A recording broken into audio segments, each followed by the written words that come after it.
Au nom du Père et du Fils et du Saint-Esprit. Amen. La paix de Jésus soit dans votre maison. J'espère que vous allez bien, que vous êtes dans la paix et la joie de Jésus. Alléluia. Donc, parole du jour. Aujourd'hui, parole du jour. Je crois qu'on est lundi 24, quelque chose comme ça. C'est la parole du jour. Et l'évangile que nous lisons partout sur toute la terre, aujourd'hui pour la Sainte Messe, c'est toujours, on est toujours au chapitre 13 de Saint Luc, et c'est du verset 10 au 17.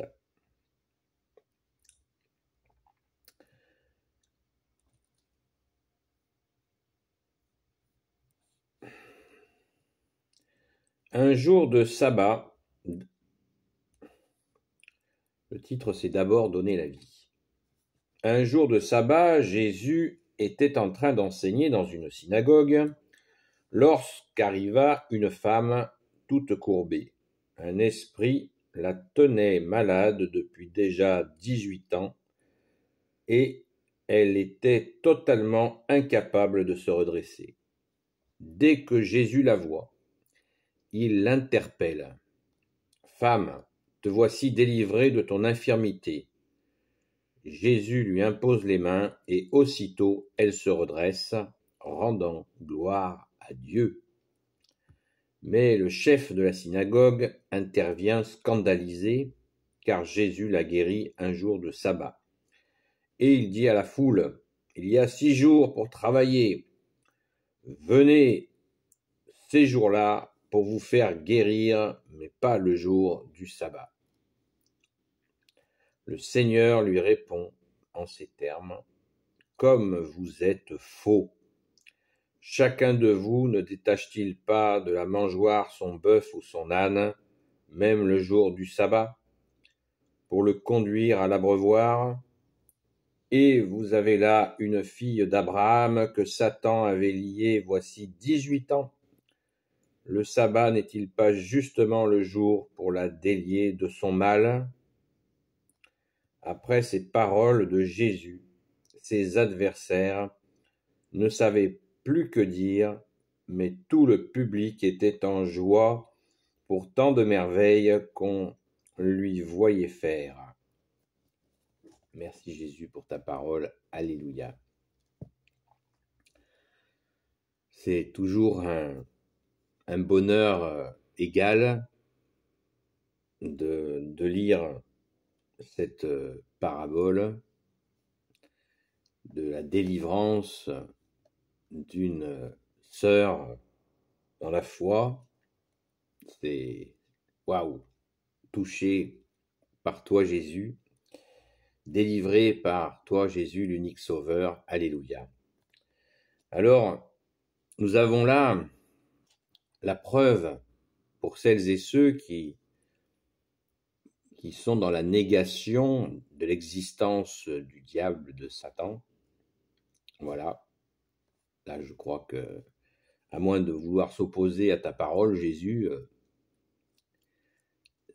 Jésus nous met quand même, tu nous mets bien les pendules à l'heure à propos de son existence, jusqu'à préciser le nombre d'années où cette femme, cette pauvre femme, a été torturée par l'ennemi des âmes.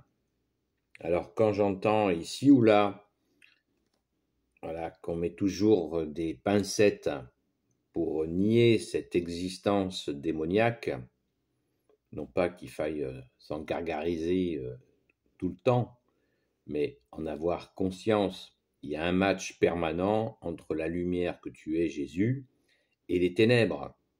Nier cela, c'est comme nier l'existence du ciel, de la terre, ou je ne sais pas, nous croyons, le credo nous dit, je crois en un seul Dieu, le Père Tout-Puissant, créateur du ciel et de la terre, de l'univers visible et invisible.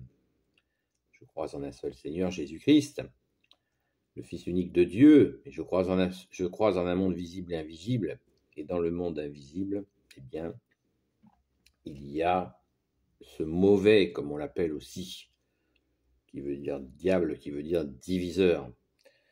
Donc, moi, ce que je retiens de cette parabole, en premier, c'est la joie, comme la foule. Je me réjouis, puisque ta parole Jésus ne passe pas, donc cette joie, elle est d'éternité. D'imaginer mon bien-aimé Jésus, notre bien-aimé Jésus,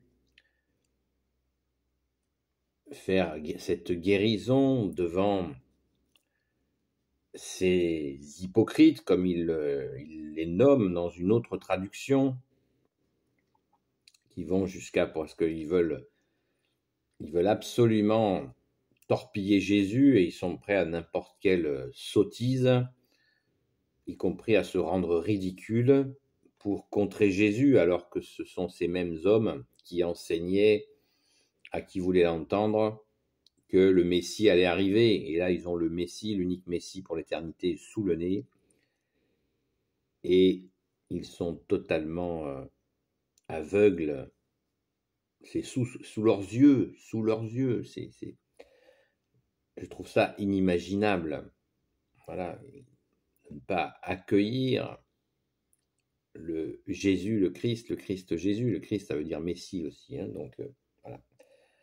Voilà, donc, en plus, Jésus tu prends la peine de leur expliquer leurs contradictions, puisqu'effectivement, dans une autre parabole, Jésus dit, si votre fils tombe dans un puits, est-ce que vous allez attendre le lendemain pour le sortir du puits? Voilà.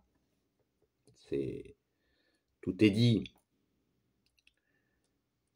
Et retenons aussi ce qui est dit dans d'autres paraboles. Jésus nous dit, je suis le Seigneur du sabbat, je suis le maître du sabbat. Rappelons-nous-le.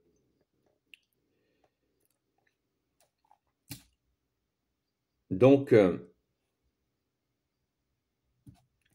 peut-être une pensée supplémentaire sur cette femme qui nous est dit,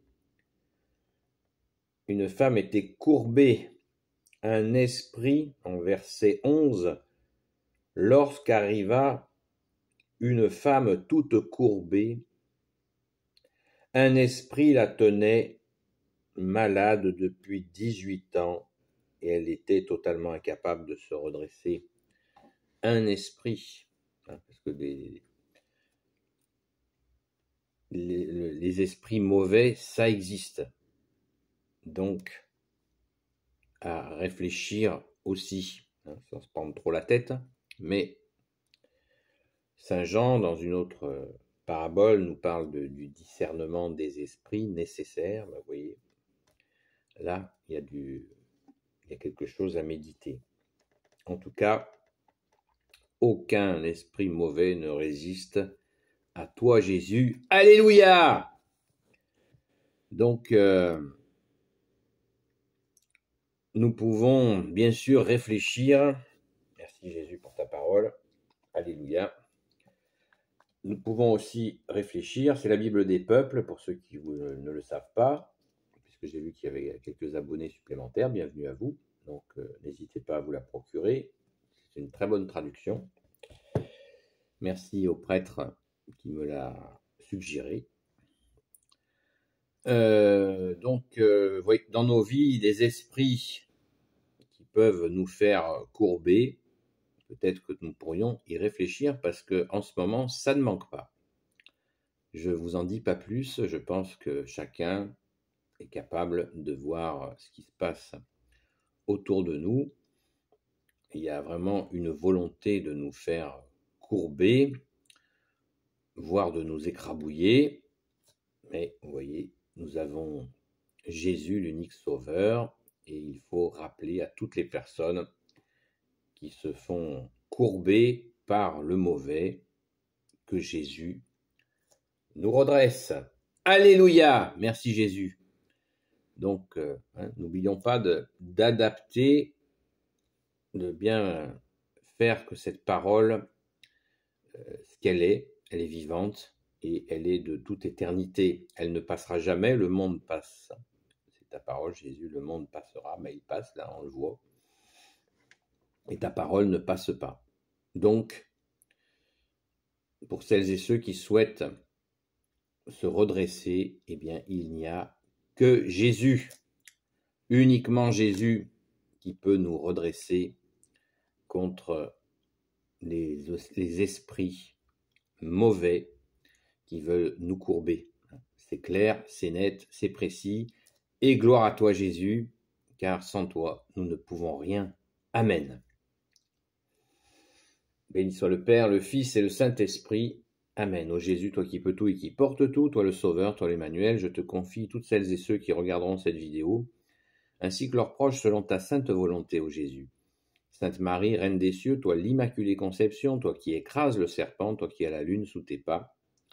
Saint Joseph, toi le juste et le saint, toi le sage, toi la terreur des démons, toi le saint gardien de la Sainte Église catholique apostolique.